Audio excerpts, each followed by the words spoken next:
Bonjour à tous, je suis ravie d'être avec vous ce soir pour parler avec vous de la sexualisation précoce des filles, qui est effectivement un sujet qui n'est pas forcément d'actualité directement, mais qui régulièrement revient sur le devant de la scène et qui est un questionnement assez courant des parents.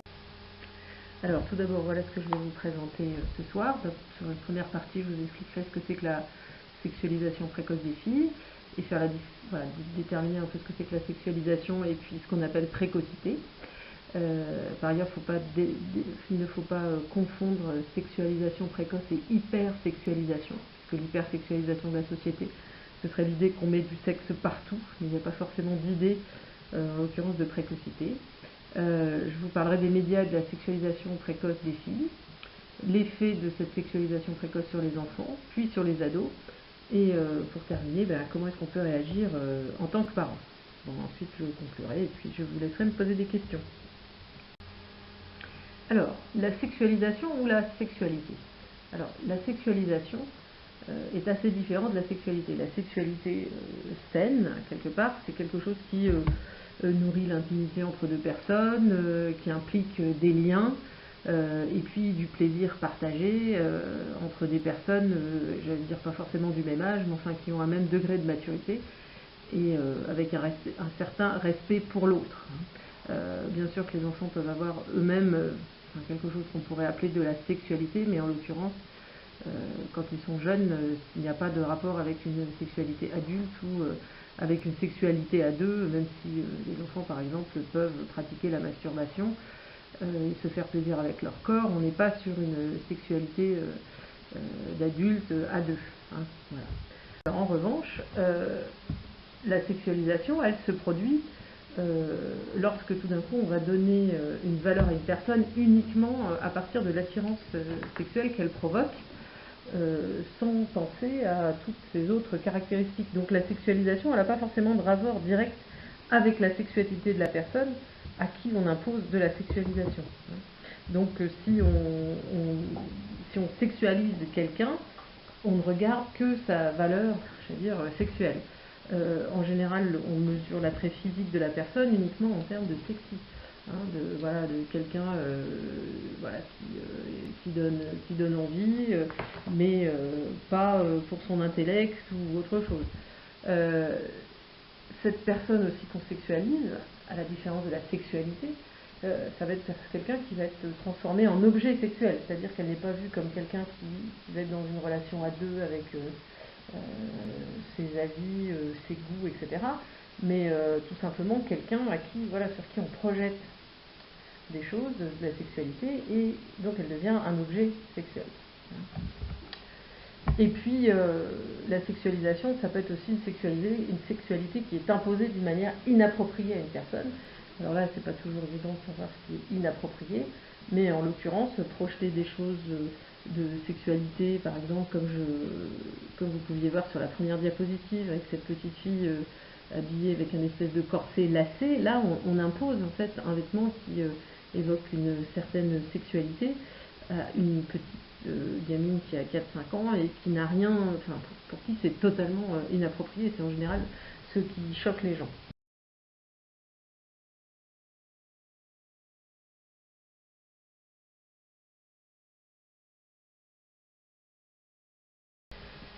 Alors, par exemple, en termes de sexualisation précoce et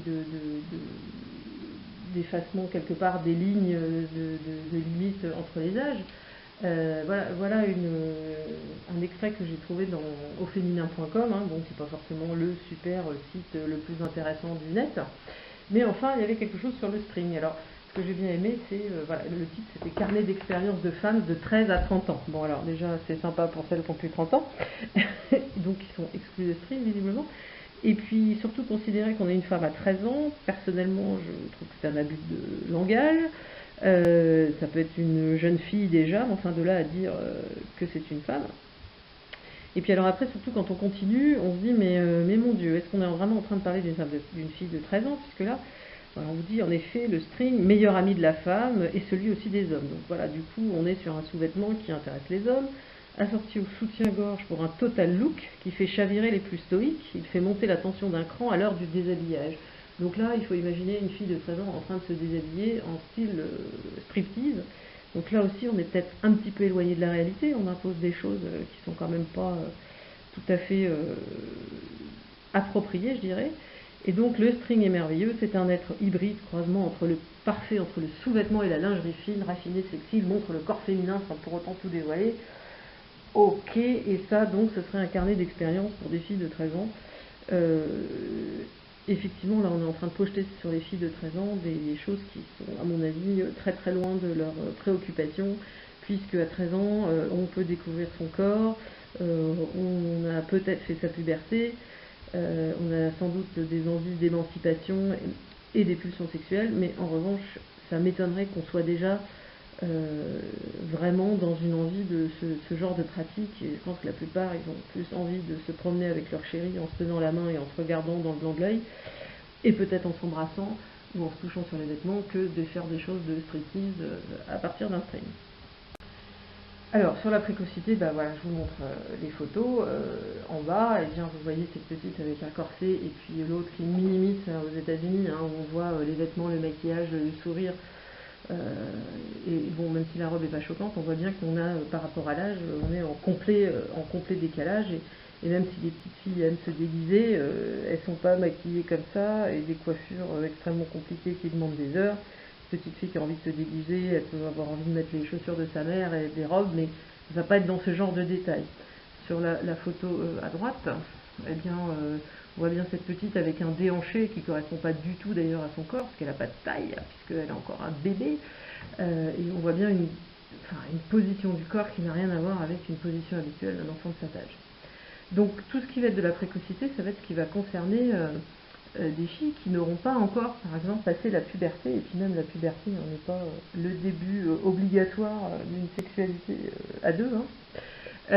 Donc le passage de la fillette, en tout cas à la jeune fille, se fait au moment de la puberté et au moment d'arrivée des règles, avec évidemment des âges différents, hein, parce que ça peut aller genre de 10 ans à 15, voilà. Mais j'allais dire, avant d'avoir connu vraiment, enfin d'avoir la puberté, théoriquement, voilà, tout ce qui serait sexualisation est bien précoce.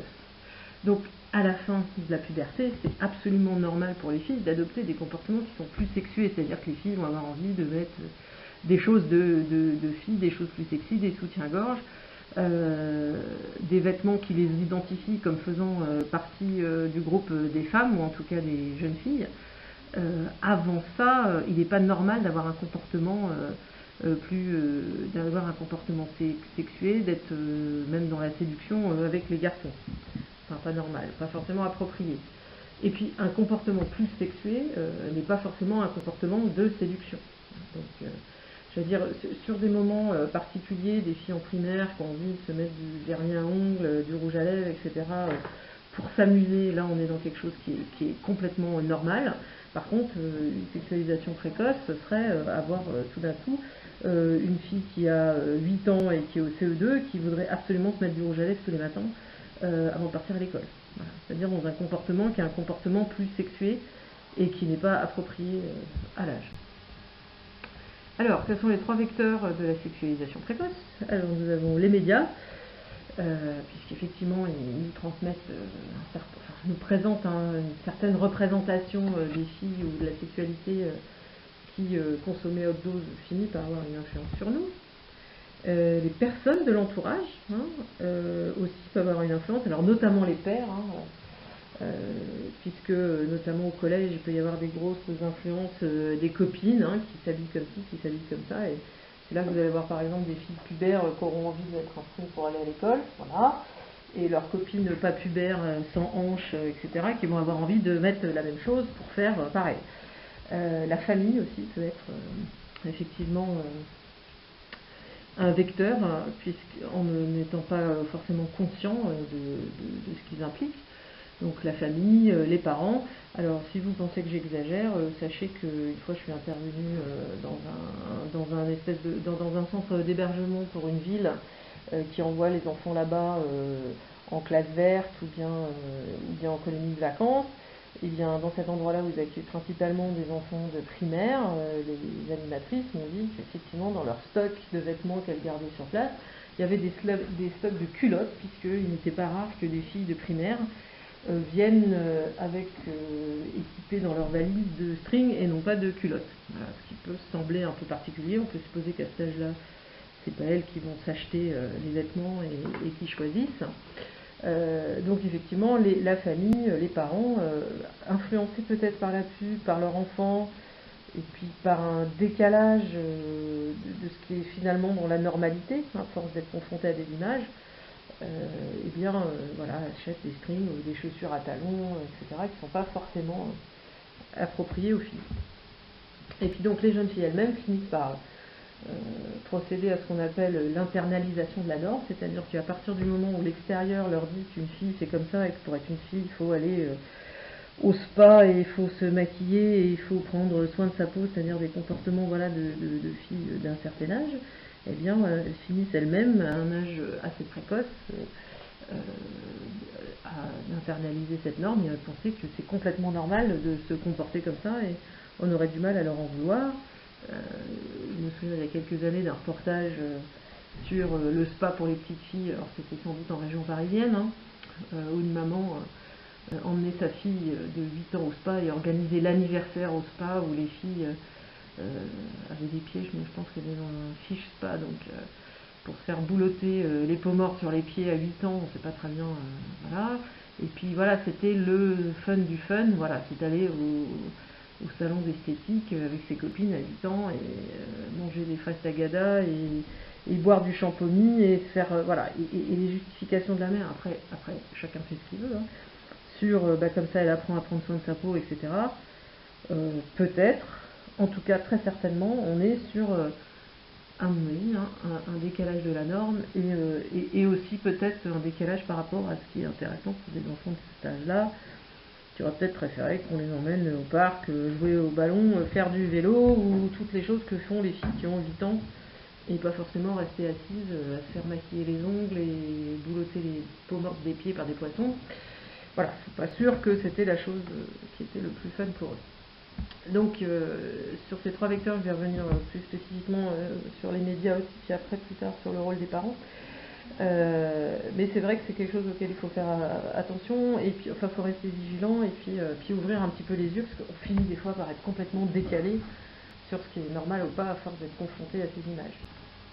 Alors sur les médias, la télévision évidemment, avec une télévision qui fonctionne 24 heures sur 24, de multiples chaînes avec des choses diverses et variées qui fait que peut-être même les parents n'arrivent plus vraiment à contrôler ce que regardent leurs enfants. La télévision est un vecteur de sexualisation précoce, très certainement, en montrant aussi souvent les femmes, malgré les combats féministes, comme étant très très réductibles à leur apparence. Voilà, et on sait que c'est des plaintes récurrentes aussi, les femmes parlent moins, les femmes sont moins souvent expertes, etc. Et ça renforce quand même l'idée que une fille, voilà, c'est quand même fait pour être regardée. Il n'y a qu'à penser aussi aux Jeux Olympiques où il y a toujours des commentateurs télé qui permettent de faire des réflexions sur le physique des sportives, alors qu'ils ne devraient pas faire la même chose sur les hommes. Voilà, et tout ça participe sans doute à une vision de la sexualisation. Bon, alors pas forcément précoce, mais très certainement, voilà. Les vidéos musicales qui montrent beaucoup effectivement de filles de plus en plus accortes et de plus en plus dénudées avec pour seul rôle effectivement de plaire aux garçons et de plaire aux hommes. Les films aussi favorisent ce genre de choses. Les magazines, et puis là je vais vous en montrer des exemples, et les magazines sportifs qui ont tendance à dépeindre les filles toujours sous l'angle de la beauté, du facteur sexy, surtout pas par exemple du facteur sportif. C'est fascinant. Les études ont montré que quand on regarde des magazines comme l'Équipe, les hommes sont toujours photographiés en pleine action, c'est-à-dire transpirant, dégoulinant, sautant en l'air, mettant un but, etc. Donc dans la pleine puissance de leur musculature. Tandis que les femmes, on préfère aller les dépeindre sur un bord de plage, les cheveux dénoués, regardant au loin, dans une pose élégante. Voilà. Et puis même par exemple Venus Williams, dont le métier de jouer au tennis a eu beaucoup effectivement de remarques aussi extrêmement désagréables et dévalorisante sur son physique, puisqu'elle serait trop ceci, trop musclée, et en gros, trop musclée, donc pas une femme. Voilà, je pense que par exemple à l'adolescence, cette image des sportives doit avoir un impact sur les filles, puisque comme les sportives sont rejetées comme étant pas assez sexy ou pas assez plaisantes, un certain nombre de filles s'éloignent du sport. Mais bon, c'est ma théorie à moi, j'ai pas de preuve de ce que j'avance.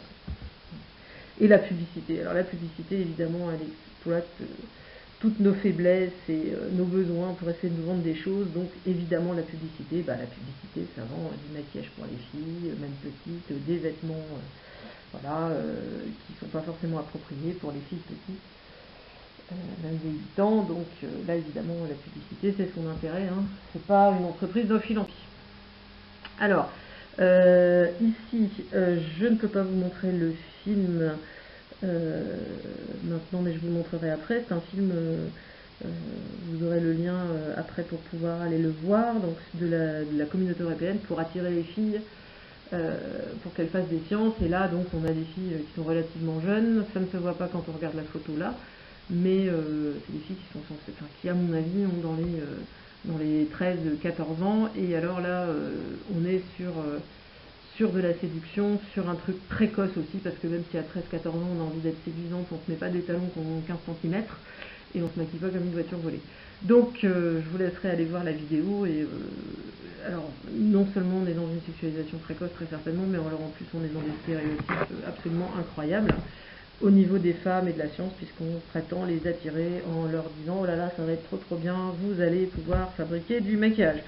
Bon, voilà, donc on est vraiment dans les stéréotypes de base et toujours liés à tout ce qui est autour de l'apparence.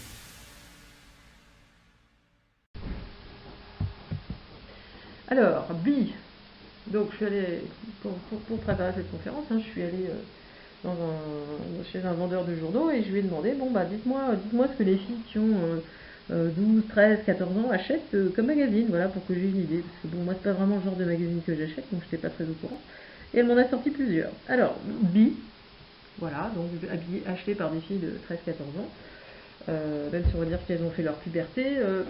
Alors, bon, section hiver.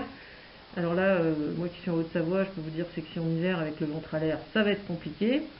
Alors ce qui est plus intéressant, c'est ce qui apparaît en bas à droite, le vécu. J'ai été une starfuckeuse. Donc voilà, j'ai 13 ans et je lis un truc, j'ai été une starfuckeuse. Qu'est-ce que ça renvoie comme message? Ça renvoie que c'est... Alors, non pas que je suis bégueule, mais la question elle est, est-ce que c'est tellement intéressant d'avoir la vie d'une fille dont l'objectif est de coucher avec des célébrités? C'est ce qu'elle veut dans sa vie. Est-ce que c'est vraiment un modèle qu'on a envie de donner?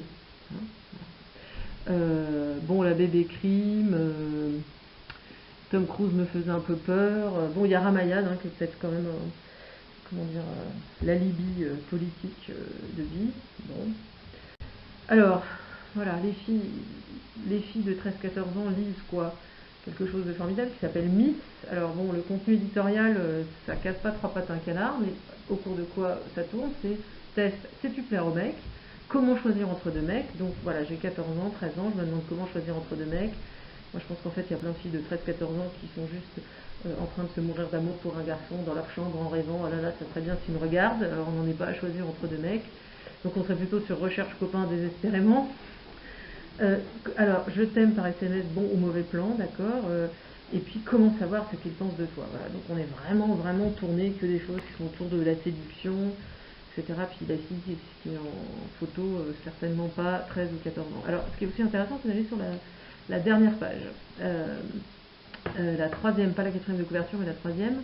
Et alors là, on a quels sont les secrets, machin chose, votre avenir, quand feras-tu l'amour pour la première fois, blabla. Puis alors surtout, dans le dernier bout de la page, là, en fait, on a des publicités pornographiques. Formidable, non? Donc voilà, bon, c'est pareil, sans être des gueules, est-il vraiment nécessaire que des filles soient confrontées à des choses qui ressemblent à quand même de la sexualité adulte. Alors, dans la même veine, on a Loli. Hein. Je ne sais pas si c'est les mêmes éditeurs et puis s'ils font des copier-coller les uns sur les autres, mais bon, c'est pas hyper fantastique comme contenu. Alors, comment réussir son premier rendez-vous? Pour quel genre de mec es-tu faite? Es-tu prête à faire l'amour? Voilà, ok. Et puis, quelle séductrice êtes-vous? C'est-à-dire, voilà, des tests pour savoir si on est dans la séduction. Donc, il n'y a que ça qui intéresse les gens qui achètent ça. Donc, je pense qu'à partir de 15-16 ans, vu le contenu, vu l'indigence du contenu, on ne doit plus tellement avoir envie de dire ça. Donc, c'est vrai que, quelque part, on est toujours dans un truc un peu stéréotypé de plaire, de faire ceci, de faire l'amour, alors que ça ne correspond pas forcément aux besoins des jeunes de cet âge-là. Et alors, vrai questionnement. Alors, qu'est-ce qu'on va voir aussi dans la publicité, dans les vêtements? Alors, sur la page suivante, je vous montrerai des photos des bras de cette troll, c'est sans doute vous effrayer un petit peu. Alors, les vêtements, là, vous avez une photo d'un petit soutien-gorge de taille 8 ans, rembourré. Récemment, il y a eu aussi un petit scandale avec Dim qui vend effectivement, une dame avait vu dans un Super U des soutiens-gorge comme ça, voilà, pour filles 8 ans, en expliquant bien que notamment la coque à l'intérieur, la coque en mousse permettait de masquer les imperfections, donc c'est formidable. J'ai 8 ans, j'ai déjà des imperfections sur ma poitrine qui est inexistante et qui ressemble à 2 piqûres de moustiques. Et alors autant je peux comprendre que des filles qui 8 ans aient envie de faire comme maman et peut-être mettre une brassière ou un truc comme ça. Est-ce qu'on est vraiment obligé voilà, d'acheter quelque chose qui ressemble à un vrai soutien-gorge avec quelque chose qui donne des seins? Comment est-ce que quand j'ai 8 ans, je vais me confronter au regard des autres par rapport à ma poitrine? Voilà. Donc c'est pas forcément déjà facile pour les filles qu'on l'âge, mais pour les petits. Là on est vraiment dans un cas de sexualisation précoce. Pareil avec le maquillage, puisque maintenant on vend même des lignes de maquillage pour enfants. Alors je veux bien que ce soit pour se maquiller occasionnellement, mais là on pourrait se dire que le maquillage de maman suffit largement, mais tout ça est fortement marketé à base de ah ben voilà, c'est des choses qui sont créées pour correspondre à la peau des enfants, etc. Personnellement, je trouve ça plutôt inquiétant que rassurant. Alors, les vêtements, donc vous voyez des petits stries, hein, taille 8 ans, avec les petits logos, les petits sigles, je me souviens plus comment ça s'appelle, hein, les super nana ou je sais pas quoi, là, comme ça. Comme ça, on est bien sur un profil, bon, si j'ai 30 ans, hein, je mets pas ce genre de string. Sur la droite, vous voyez des brattes. Alors, sur la droite et en bas, vous voyez des brattes. Alors, c'est assez intéressant parce que, bon, donc c'est des poupées avec une grosse tête qui sont censées être des bébés, hein, puisque nous avons donc un biberon autour du cou. Mais enfin, moi, j'ai jamais vu des bébés en string. Or là, elles sont habillées en string noir avec un ruban rouge, ce qui est quand même assez particulier. Là, on a quand même un mélange des genres. Alors, je ne vais pas dire que c'est assez inquiétant parce qu'on n'est pas obligé d'acheter ce genre d'horreur, mais enfin qui montre bien qu'il y a quelque part il y a une frontière qui a été dépassée et qui tend vers une sexualisation précoce, comme si c'était absolument normal d'être habillé comme ça. Voilà. Alors il y a les jeux vidéo aussi qui sont relativement intéressants, et c'est vrai que en faisant cette préparant là, je suis allée voir sur les sites. Alors je suis tombée sur des sites de jeux, alors un site qui s'appelle jeudefilles.fr, alors qui est un site complètement indigent, hein, c'est-à-dire des jeux qui sont d'une telle nullité que je pense que si on a plus de 6 ans, on n'a pas envie de jouer à ça. Hein. Alors, voilà les jeux qu'ils proposent pour les filles. Les jeux de séduction, habillées, maquillées, coiffées, tu aimerais ces jeux de séduction. Et voilà, qu'est-ce qu'on raconte sur les jeux de séduction, qui sont les jeux de filles les plus complets, ils attirent naturellement toutes les filles, hein, parce que bien sûr que la séduction c'est naturel chez les filles, quel que soit leur âge. Et voilà, une catégorie très girly, donc c'est pareil, on renvoie la séduction aux femmes et le fait d'être une vraie fille. Alors voilà, qu'est-ce qu'on a hein dans les jeux, il y a 2 catégories principales. Pour les séductrices en herbe, donc ça dit bien ce que ça dit. Donc les jeux de beauté et de mode, hein, où il faut se maquiller, s'habiller, il faut être absolument la plus belle pour séduire un jeune garçon ou un casting. Là on reconnaît bien, j'allais dire, le type de choses qu'on peut voir aussi à la télé avec les téléréalités. Et puis voilà, il faut que ces reines de beauté atteignent la meilleure note, il faut atteindre son objectif qui est séduire, et puis voilà, teste vite ton pouvoir de sélection avec cette super sélection de jeux pour les filles. Bon, si vous avez le courage d'aller voir le site, vous allez voir que c'est une indigence assez dramatique. Deuxième catégorie, ce sont les jeux de bisous, voilà, puisque l'idée c'est de travailler ses réflexes, hein, quand même des jeux super drôles. Il faut travailler ses réflexes pour aider les amoureux à s'embrasser, soit pour les aider à se retrouver, des super moments pour s'amuser à tester cette séduction. Bon, je veux bien qu'effectivement ça fasse partie des comportements de socialisation, de s'amuser à ça et puis de jouer à la cour de récré. Oh machin, il a dit que machine, elle a dit qu'elle t'aime bien et truc, il voudrait t'embrasser. Mais là, voilà, de s'entraîner sur des jeux vidéo là-dessus sur le net, ça pose question, est-ce qu'il n'y aurait pas autre chose à faire? Et puis si on voit ça comme jeu proposé aux filles, on comprend que les filles jouent moins aux jeux vidéo. Voilà en plus le type de graphisme absolument moche. Hein, donc devenez styliste, gagnez des castings, faites-vous faire des bisous et le rendez-vous amoureux. Comment dire? C'est une très très grande limitation du rôle des filles à des choses voilà, assez banales qui sont liées à la sexualisation. Quand on regarde aussi l'image la plus à droite avec cette femme assise sur un siège avec en ombre derrière 3 hommes, ça pose aussi question un petit peu sur qu'est-ce qu'on propose aux filles comme imaginaire de la relation amoureuse, hein, de la séduction. Alors, ce qui est aussi intéressant, c'est qu'en baladant sur ce site, tout d'un coup, bam, j'ai vu une fenêtre, une page pop-up qui a surgi sur mon écran. J'en ai profité pour faire une capture d'écran. Puisque là aussi, c'est pareil. Donc, vous avez votre fille qui a 6 ou 7 ans, déjà on se lamente en se disant, mon Dieu, qu'est-ce que c'est nul comme jeu. Et puis alors, en plus, tout d'un coup, la pauvre, elle est face à ça. Alors, c'est pareil, je ne suis pas prude. Mais sans être prude, on se dit, est-ce qu'on a envie que notre fille, ou si par hasard il y avait un garçon qui jouait à ça aussi, a envie de se retrouver face à des personnages dessinés avec les seins qui sont en train d'exploser la robe, le string apparent, les porte-jartelles, etc., etc. Donc des personnages extrêmement sexués. Alors oui, on va dire, bon bah voilà, c'est quand même des guerrières, mais enfin, faut-il vraiment être à moitié nu pour être une guerrière? Il faut se poser la question de quel type d'identification ça propose à des filles relativement jeunes. Voilà. Alors, tout ça c'est bien joli, parce que vous allez pouvoir vous dire, là mon Dieu, elle nous fait la morale, mais en fait on sait aussi que cette sexualisation précoce et cette réduction du rôle des filles à séduire et à plaire, eh bien ça a un effet. Alors, la sexualisation précoce a des effets négatifs, notamment au fonctionnement cognitif, et puis je reviendrai tout à l'heure sur l'expérience la capacité à faire des maths en maillot de bain.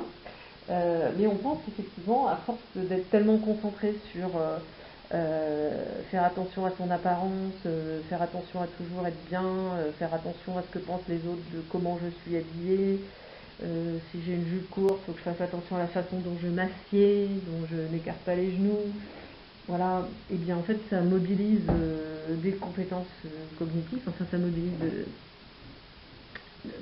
des ressources intellectuelles tout simplement pour gérer tout ça, avec un impact sur la façon dont elles font le reste. Ça a un impact sur la santé physique parce que on propose aux filles un modèle sexué aussi franchement monomaniaque sur la fille mince avec des gros seins, qui peut avoir un impact sur la façon dont les filles déjà prétendent s'alimenter, etc., pour correspondre à des canons de beauté. Alors déjà en tant que femme adulte, c'est pas facile de prendre de la distance par rapport à ça et de se dire que de toute manière on ne pourra jamais ressembler à des gens, des mannequins qui non seulement déjà sont bien minces, voire maigres, et puis surtout qui sont en plus photoshopés. Deuxièmement, on se compare toujours aux plus belles femmes du monde, parce que je veux dire, il y a 100 ans, on devait juste se comparer sans doute aux femmes les plus belles de notre village, ça devait être moins dur qu'aujourd'hui. Ça crée pas mal d'incertitude chez certaines femmes et puis un sentiment de se trouver moche, etc. Mais quand vous avez 8 ans, comment est-ce que vous faites pour vous protéger de ça? Donc il y a des filles de plus en plus jeunes qui font des régimes. Dans les cantines, on vous dit, il y a des filles qui refusent de manger ci, qui refusent de manger ça, en disant que ça fait grossir. On se pose des questions voilà, sur la santé physique. Sur la santé mentale, bien sûr, parce que finalement, elles finissent par avoir des obsessions qui ne sont pas de leur âge. Ça les empêche aussi de faire des choses très normales à leur âge. comme par exemple aller jouer dehors, avoir des muscles aussi par exemple pour s'entraîner physiquement, puisque c'est pas très favorisant, il faut être mince, il faut rentrer dans des fringues du 12 ans, les choses deviennent un petit peu compliquées. Alors je ne sais pas si on peut attribuer à ça le fait qu'il y ait des gens anorexiques, il n'y a certainement pas que ça, mais c'est vrai que c'est pas une bonne chose d'être complètement centré sur son apparence et sur le fait d'être dans la séduction avec les autres dès qu'on est petit. Ça a sans doute aussi un impact sur la sexualité, puisque au lieu d'être dans une découverte d'une sexualité saine, qui est un échange avec l'autre, quel que soit son sexe, et puis qui est dans la satisfaction de se faire plaisir avec son propre corps, on est sur une vision de faut que je séduise les autres, faut que je corresponde à quelque chose qu'on attend de moi, et non pas quelque chose qui serait proactif. Or, une sexualité épanouie, c'est certainement pas d'être dans l'imitation d'un modèle et la volonté de répondre aux désirs des autres. Voilà. C'est aussi la capacité à gérer son propre désir et à accepter qu'on a des désirs. Donc sur la sexualité, c'est pas une très bonne chose non plus. Ah, une jolie petite photo sur une ligne de vêtements qui s'appelait Cyrus. Alors moi je suis pas très branchée Disney, mais voilà, donc il habille les stars évidemment entre guillemets. Bon ben voilà, vous voyez, c'est-à-dire là des attitudes de filles. Bon, la fille à droite n'est pas super mince, heureusement, mais on est sur du mini short, sur du truc à bretelles minus, et puis je porte mon petit sac à main et je fais un petit déhanché. Je sais pas si les chaussures sont d'un extrême confort pour des filles de cet âge-là qui auraient besoin de bouger, de faire des choses. Voilà, on peut se poser des questions. Hein. Alors, et puis, évidemment, l'exposition à des stéréotypes sexués, c'est-à-dire voilà, à quoi doivent ressembler des filles pour être des vraies filles, des filles féminines. Et bien les petites filles, elles finissent par apprendre qu'elles n'existent que par le regard de l'autre. C'est-à-dire qu'il n'y a que le regard de l'autre qui peut valider, qui peut dire que tu es bien ou que tu n'es pas bien, au lieu aussi de se focaliser et de faire confiance à leur ressenti interne, de se sentir bien, de se sentir compétente, etc. Là, je n'existe que par le regard et je suis toujours en train de me dire ah là là, est-ce que je suis assez bien. Elles apprennent aussi que pour être quelqu'un qui compte dans la vie et pour avoir une importance, puis là bien renforcée par la télé-réalité, tout ce que vous voulez, et ben, il faut être sexy, séductrice, et donc la seule chose qui compte c'est vraiment l'apparence physique, parce que le reste, comment dire, j'attends qu'on fasse une télé-réalité sur des femmes scientifiques qui font de la recherche, ou même des hommes d'ailleurs, ça nous changerait agréablement. Voilà. Mais sinon, hors du sexy et séductrice, le reste n'a pas tellement d'importance. Ça envoie aussi l'idée que pour être quand on est une fille, le rôle premier de la fille, c'est de plaire, voilà, faire ça les filles. Et donc on peut se demander si c'est un peu réducteur. Enfin, en tout cas, moi je suis sûre que ça l'est. Je pense qu'il y a très peu de femmes. Et là, voilà, on a le droit d'être coquette, féminine, prendre soin de soi, mais bien sûr qu'on n'est pas réductible à plaire, enfin j'espère pas. Petite précision aussi sur la catégorie pré-ado. Alors, moi je suis très sceptique sur la catégorie pré-ado. Alors ça peut être une appellation, je sais pas moi, dans les trucs centres d'animation, etc. On peut dire pré-ado. Et moi j'ai de plus en plus de gens aussi en cabinet qui me disent oh là là, il a 10 ans et il commence déjà sa crise d'adolescence. En fait, je pense que c'est une influence du marketing aussi.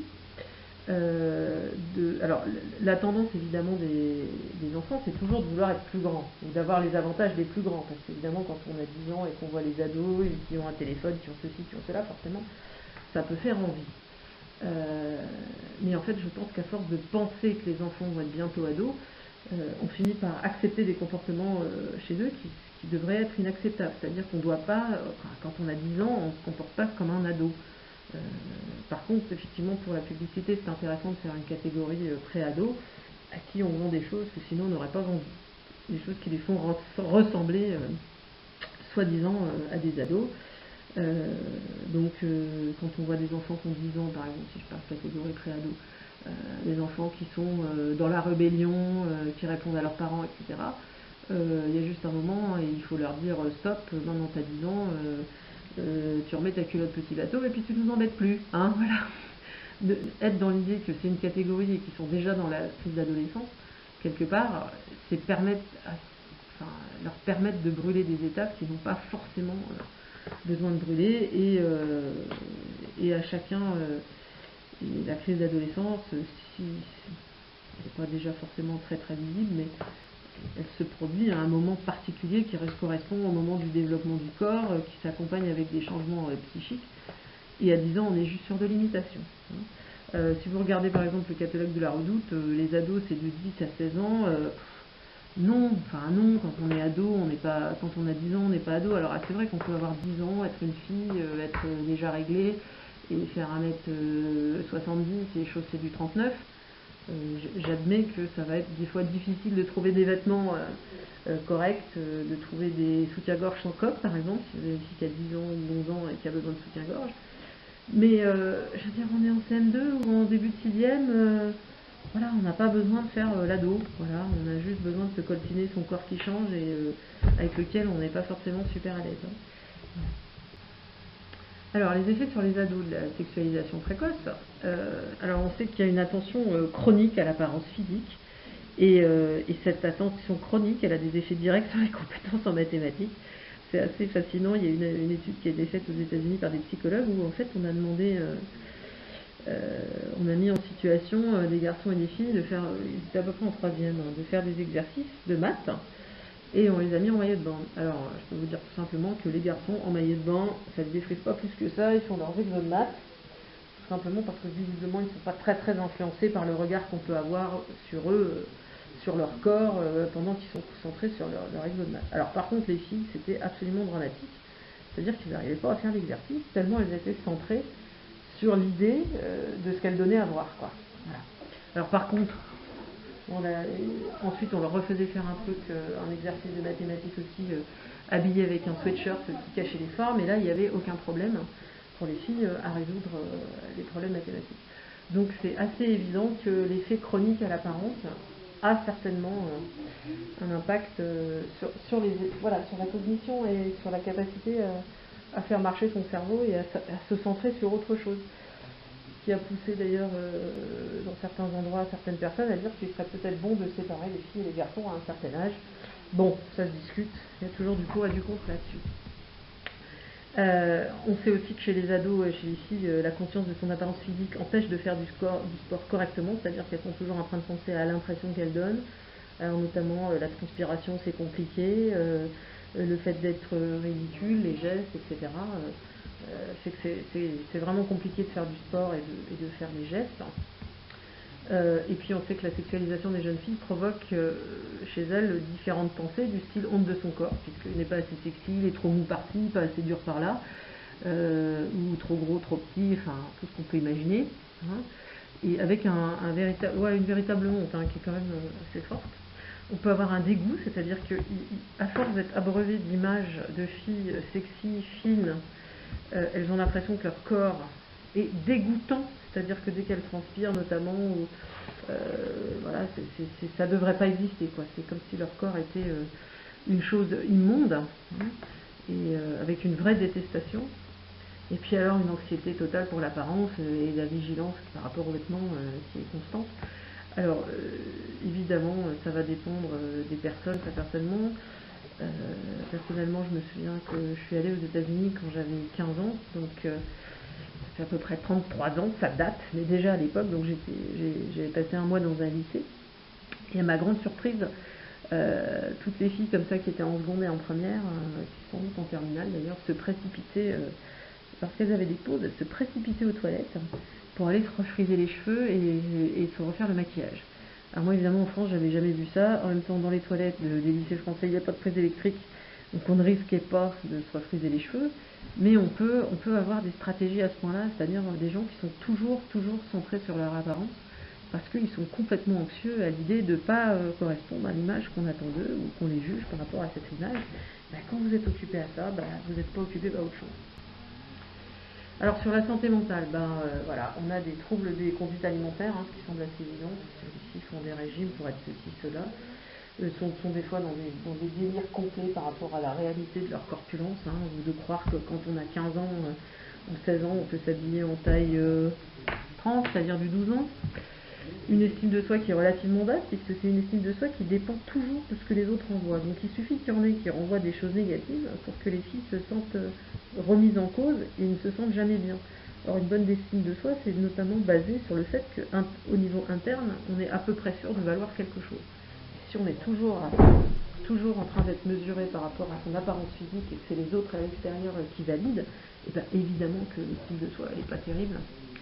Ce qui peut provoquer aussi des affects dépressifs, c'est-à-dire des sentiments dans les affects dépressifs, de mauvaise estime de soi, je suis nulle, je m'en sortirai pas, etc. Et puis alors, une très forte dépendance affective, c'est-à-dire que au lieu d'être dans une certaine autonomie et une certaine distance par rapport à ce qui peut être dit d'elles, eh bien elles vont dépendre des autres pour qu'on les aime.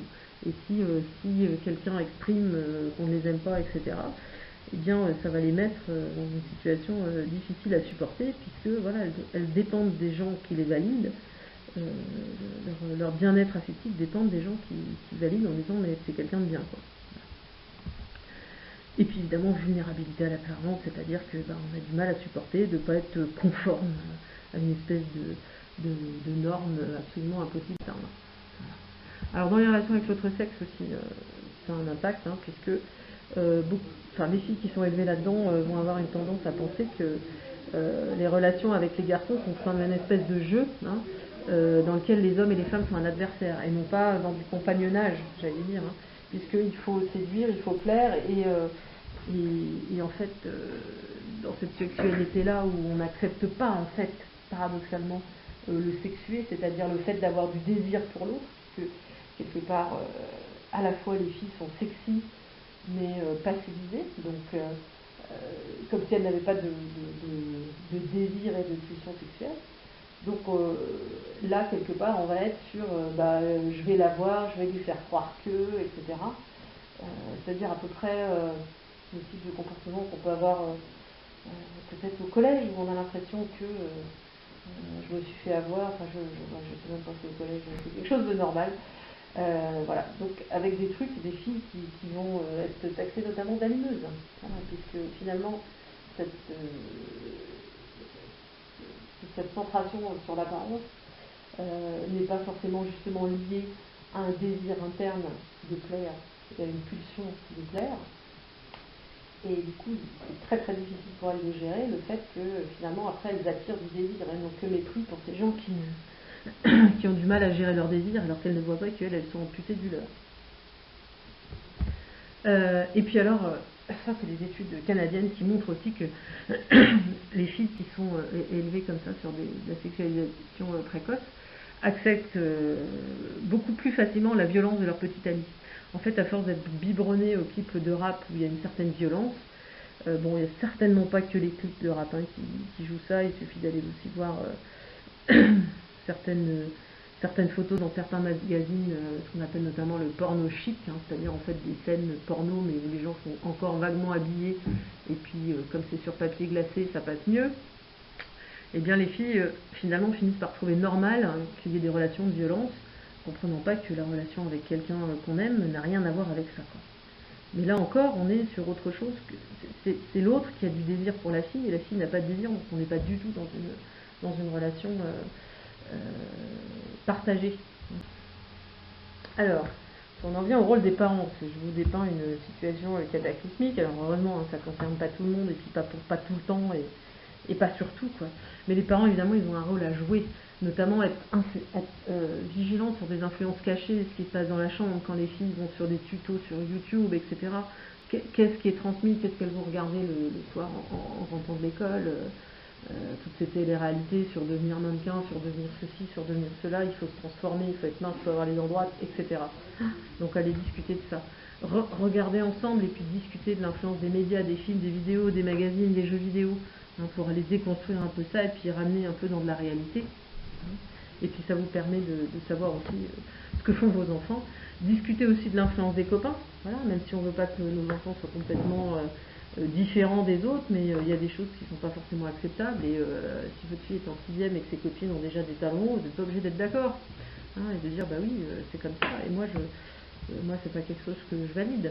Donc discuter, comment elle se sent, etc., pour qu'elle apprenne aussi à penser par elle-même il y a se détacher en fait de cette influence qui peut être un petit peu insidieuse. Et alors, évidemment, discuter de l'amour qui est différent du sexe et de la séduction peut-être. Hein.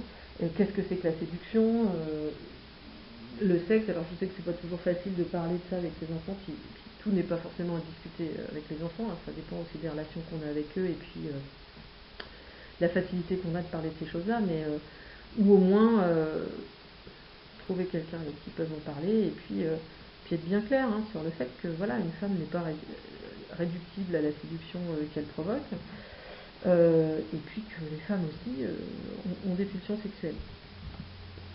Et puis mettre des limites hein, en fonction de l'âge pour protéger les filles en disant ben non, voilà, ça c'est non, ce vêtement-là ça va pas, t'as 10 ans, tu vas pas mettre un truc qui est complètement décolleté, tu vas à l'école, il n'est pas question c'est le nombril à l'air, etc. Après, à chacun en fonction de ses valeurs et de ce que vous trouvez être normal et approprié.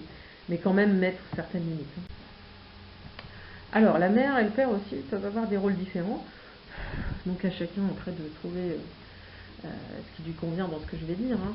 Je pense qu'avant la puberté, il faut éviter d'encourager les filles dans des attitudes inadaptées à son âge, hein, c'est-à-dire que maquillage, séance spa, etc. Quand on a 10 ans, c'est peut-être pas le moment de faire ça. Voilà. À la puberté, par contre, il serait peut-être intéressant d'accueillir sa fille dans le monde des femmes en lui montrant que c'est quelque chose de chouette, puisque du coup, on a quelque part, on a grandi, on a des nouvelles responsabilités, et puis que devenir une femme, c'est quelque chose de chouette, c'est pas que négatif, et c'est pas que faire le ménage et avoir ses règles pour les 45 prochaines années. Il y a des civilisations, il y a des endroits effectivement où on fait des fêtes. Alors il semblerait qu'aux États-Unis, dans certains endroits, on fait la fête quand la fille a ses règles. On n'est pas obligé non plus de se planter en disant que mon Dieu c'est sale, mais au contraire l'accueillir en disant voilà, c'est une femme et c'est chouette et bienvenue dans le monde des femmes. Et on peut partager avec sa fille des choses qui sont bien autres que tout ce qui est partagé par rapport à l'apparence. On n'est pas obligé d'aller faire que du shopping pour s'acheter des vêtements. D'ailleurs, dans le shopping, c'est peut-être pas s'acheter des vêtements qui compte, c'est de passer du temps ensemble. Mais on peut faire du sport, on peut faire des sorties, on peut discuter de bouquins, on peut faire des activités culturelles. Il y a des tas de choses qu'on peut faire ensemble et qui ne sont pas que liées à l'apparence. Et puis, par l'exemple, montrer qu'on n'est pas que réductible au paraître et qu'une femme, c'est pas que la séduction ou être toujours parfaite. Des êtres pensants, des opinions, sans humour, etc. Et que tout ça, c'est aussi important. Alors, le rôle du père est également important. Et notamment, la première chose, il est important que les pères ne fassent pas de remarques désobligeantes sur l'apparence physique de leur fille, parce que ça on sait que c'est des choses qui restent, se sentent complètement dévalorisées. Alors c'est vrai qu'à la puberté, les filles peuvent être plus ou moins rondes, prendre un peu de gras, etc. Toute réflexion désobligeante est souvent stockée et pour longtemps. Hein. Ça blesse vraiment les filles, donc voilà, à ne pas faire. Ensuite, il faut absolument avoir des contacts avec sa fille et reconnaître que sa fille est un être qui a de l'importance, qui a des compétences autre chose que simplement être mignonne, parce qu'on sait que ça lui donne une bonne estime d'elle et que ça permet d'avoir des fréquentations un petit peu meilleures. C'est-à-dire qu'une fille qui n'a jamais entendu quelque chose de positif de son père va avoir tendance, peut-être, c'est un petit peu caricatural, mais au premier garçon qui va lui faire un compliment et qui va lui dire qu'elle est belle, va peut-être avoir envie de partir avec, pour après découvrir que c'était peut-être pas l'homme de sa vie. Si on a l'habitude d'avoir un père qui vous reconnaît entièrement comme un être humain, avant même d'être une fille, comme quelqu'un qui a de l'intérêt, dont la conversation est digne d'intérêt, qu'on peut aller faire partager des choses, du foot, du truc, etc., eh bien la fille, elle apprend une chose, elle apprend qu'elle vaut mieux que simplement qu'on la trouve belle, quoi.